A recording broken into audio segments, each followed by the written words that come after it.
रोजगार स्थापित करना, इंडस्ट्री को बढ़ावा देना, किसानों की एमएसपी रेट को बढ़ावा देना, जो हमारे कहते हैं लोकल रिसोर्सेज को यूज़ करती है और लेडीज़ है उनको एक तरह से आप कह सकते हो कि स्ट्रेंथ देती है। हाउस होल्ड वर्क जैसे है उनके लिए बिना किसी ब्याज के, बिना किसी सिक्योरिटी के उनको फाइनेंशियल सपोर्ट्स देता है। नमस्कार साथियों, आप देख रहे हैं दी ग्राउंड नेटवर्क। मैं हूं आपके साथ विक्रम इंदौरा। इस वक्त मैं हिसार में मौजूद हूं और आपको बता दें कि हिसार में MSME promotion council of India एक मीटिंग का आयोजन यहां पर किया गया है और मुख्य रूप से यहां पर प्रदीप मिश्रा सरकार, जो कि इस संस्था के चेयरमैन है, वो यहां पर पहुंचे हैं। मेरे साथ खास बातचीत करने के लिए प्रदीप मिश्रा सरकार जी जुड़ गए हैं। प्रदीप मिश्रा जी, सबसे पहले आपका स्वागत है जी। प्रदीप मिश्रा जी, ये MSME promotion council of India असल में है क्या चीज़, जिनको लेकर के आज मीटिंग आयोजित की गई? देखिए, MSME promotion council of India जी, भारत सरकार से रिलेटेड एक संस्था है जो संपूर्ण भारतवर्ष में लगभग 22 प्रदेशों में 443 जिलों में एक वट वृक्ष के रूप में स्थापित है। जी, और इसका लक्ष्य है कि संपूर्ण भारतवर्ष में रोजगार स्थापित करना, इंडस्ट्री को बढ़ावा देना, किसानों की एमएसपी रेट को बढ़ावा देना, जो हमारे व्यापारी हैं, अल्प व्यापारी हैं, उनकी इनकम को कैसे जनरेट करना। ऐसे करते हुए कई योजनाओं को सृजित करते हुए, जो चाहे वह भारत सरकार के माध्यम से हो, चाहे प्रदेश सरकार के माध्यम से हो, चाहे महिला सशक्तिकरण योजना हो, चाहे केटीजीएस, आरटीजीएस है, बहुत सी योजनाओं को लेकर हम लोगों के बीच में जनजागरण प्रमोशन का काम करते हैं, जिनके माध्यम से प्रमोट करते हुए, काउंसिल करते हुए उनको एक उद्यम स्थापित कराना, सशक्त करना, कैसे वो अपने आप को डेवलप कर रहे हैं, कैसे उस क्षेत्र में का विकास हो, रोजगार के माध्यम से, इन सब चीज़ों को लेकर एक जनजागरण संपूर्ण भारतवर्ष में आह्वान किया जा रहा है। मिश्रा साहब, सरकार किस तरह से इस संस्था के अंदर आम लोगों की मदद करती है? वो भारत सरकार हो चाहे प्रदेश सरकार हो, उनके बीच में एक ब्रिज का काम करती है, जनता के बीच के।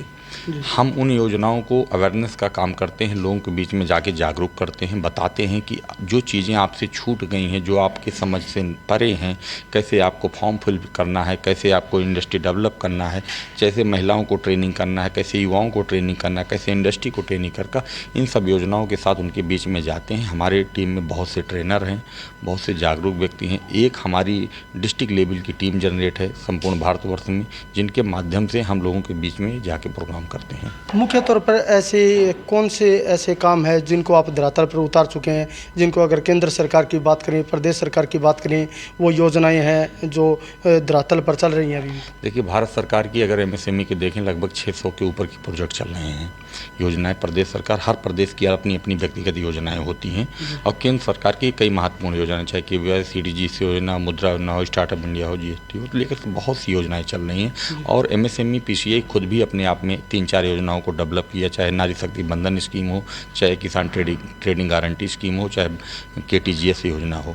तो इस तरीके जो है आरटीजीएस योजना हो, इन योजनाओं को लेकर हम लोग के बीच में जाते हैं। लगभग आज हम 60,000 परिवारों तक अपनी उपस्थिति दर्ज करा चुके हैं पूरे देश में। हाँ, 60,000 परिवारों को आज MSME promotion council of India के माध्यम से उनके हाथ मजबूत हो रहे हैं, क्योंकि हमारा ही नारा है, हमारा संकल्प आपका साथ, रोजगार हो हर घर हर हाथ। और काउंसिल ने संकल्प लिया है आगामी 2024 तक संपूर्ण भारत में काउंसिल के माध्यम से लगभग 1 करोड़ लोगों को रोजगार देने का हम काम करने के लिए संकल्पित हैं। पिछले कितने सालों से ये एमएससी जो संस्था ये चल रही है? देखिए, काउंसिल बहुत दिन से लोगों के माध्यम चल रही थी। पिछले नवंबर दिसंबर से मेरे कार्यकाल का इसमें स्टार्टअप हुआ, और मैंने अपने जीवन कार्यकाल में जो भी 6-7 महीने मैंने गुजारे हैं इसमें, मैंने देखा और उसको अपडेट करते हो जनता और समाज में आपके बीच में दिख रहा है कि कितना अच्छा काम हो रहा है। यानी हम स्पष्ट तौर पे कह सकते हैं कि लोगों को किस तरीके से बिजनेस से जोड़ा जाए, इसके लिए ये संस्था काम कर रही है। हाँ, बिल्कुल।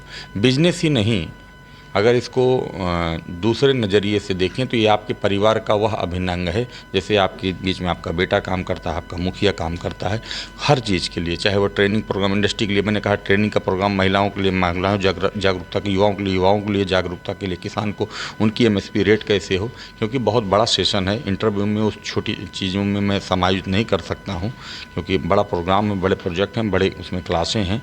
अगर किसी दिन विस्तार से आप देखेंगे, हमारे चैनल पर जाइए, हमारी व्यवस्थाओं को देखिए, हमारी स्कीम को समझेंगे, तो आपको पूरा समझ में आएगा कि यह एक काउंसिल संपूर्ण भारतवर्ष में, जो माननीय प्रधानमंत्री जी का सपना है, देश का सपना है कि 2047 में एक विकसित भारत के रूप में हम स्थापित हों, कहीं ना कहीं MSME promotion council of India उसमें बैकबोन के रूप में काम करती हुई नजर आएगी। Thank you sir. धन्यवाद। हमारे साथ हरियाणा के चेयरमैन है वो अम्बेडकर कासनिया जी भी जुड़ गए हैं। कासनिया साहब, आज एक जो मीटिंग का आयोजन किया गया है, आम लोगों को किस तरीके से बिजनेस से जोड़ा जाए, विकसित भारत का जो नरेंद्र मोदी जी ने संकल्प लिया है, उस संकल्प को आगे बढ़ाते हुए किस तरीके से कार्य किया जाए, क्या कुछ कहना चाहोगे? जी सर, MSME PCI से जुड़े हुए मेरे को नियर अबाउट 5 या 6 मंथ हुए हैं। इस काल में हमने बहुत सारे नए हरियाणा में जो चैनल इनएक्टिवेट थे उनको एक्टिवेट किया है। और ख़ास बात ये है कि MSME PCI एक इनोवेटिव संगठन है। ये अपने तरीके से इनोवेटिव आइडियाज़ डेवलप करती है और लोगों में इम्प्लीमेंट करती है, लोकल रिसोर्सेज को यूज़ करती है, और लेडीज़ है उनको एक तरह से आप कह सकते हो कि स्ट्रेंथ देती है। हाउस होल्ड वर्क जैसे है उनके लिए बिना किसी ब्याज के, बिना किसी सिक्योरिटी के उनको फाइनेंशियल सपोर्ट्स देता है। तो इस तरह के हज़ारों योजनाएं हैं जो हम चला रहे हैं और फ्यूचर में, नियर फ्यूचर में बहुत बढ़िया प्रोग्राम इस काम करवाने वाले हैं। ग्रामीण क्षेत्र को कितना का इस संस्था का लाभ मिल पाएगा सर? जिस तरीके से नरेंद्र मोदी जी कार्य कर रहे हैं, विकसित भारत का जो उन्होंने संकल्प लिया है, क्या आने वाले समय में ये संकल्प पूरा हो पाएगा? ग्रामीण क्षेत्र को किस तरीके से प्रगति मिले, आगे बढ़े? ग्रामीण क्षेत्र में मेन प्रॉब्लम फाइनेंशियल प्रॉब्लम रहता है।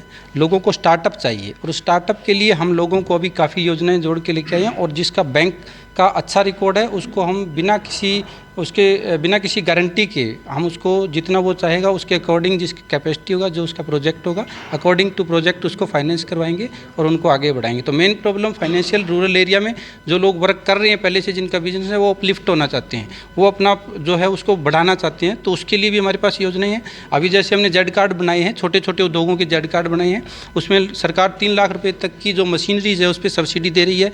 तो जो लोग जिनका जेड कार्ड बना दिया उनसे हम अप्लाई करवाते हैं, और उसके बाद उनको जो गवर्नमेंट की सब्सिडी स्कीम है उसका लाभ दिलवाते हैं। Thank you sir. Okay, thank you. तो किस तरीके से ग्रामीण क्षेत्र के लोगों को छोटे छोटे लघु उद्योग से जोड़ा जाए, उनको विकसित भारत संकल्प के साथ जोड़ा जाए, इसी उद्देश्य के साथ ये जो MSE संस्था है ये काम कर रही है। लगातार आप हमारे साथ बने रहिए, देखते रहिए दी ग्राउंड नेटवर्क। धन्यवाद, शुक्रिया।